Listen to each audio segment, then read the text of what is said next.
আসসালামু আলাইকুম বন্ধুরা, আজকে দুপুরের আয়োজন গুড়া মাছের চচ্চড়ি হচ্ছে।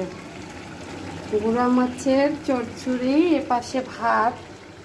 আর মেয়েরা তো ছোট মাছ খেতে পারে না, এজন্য ওদের জন্য পাঙ্গাস মাছ ভুনা, এবং আমাদের জন্য ছোট মাছের চচ্চড়ি।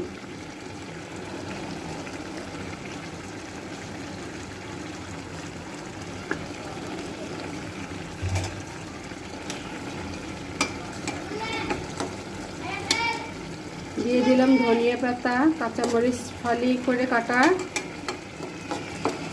আজকে একটু ভিন্ন রকমের রান্না, হয়তো বা গুঁড়া মাছ আলু দিয়ে পেঁয়াজ দিয়ে করা হয়। আজকে আমি 2-3 আইটেমের সবজি দিয়েছি, কিছু ভেন্ডি, একটা বেগুন, পেঁয়াজ, পুঁই শাকের পাতা। জানি না কেমন হবে।